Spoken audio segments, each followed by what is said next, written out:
Hindi ko naman kayo tayo. Pagbabayaran mo na yung pagyaman mo sa akin. Babawin ko ang biyag mo sa'yo para mamatay ka na.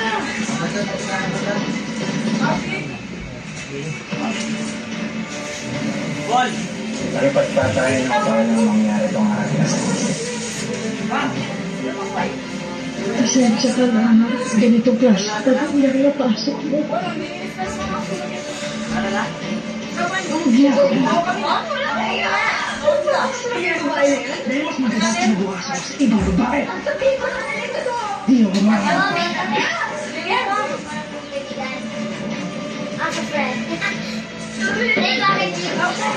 Bakit ikaw ba ay naparito ng may kusang loob?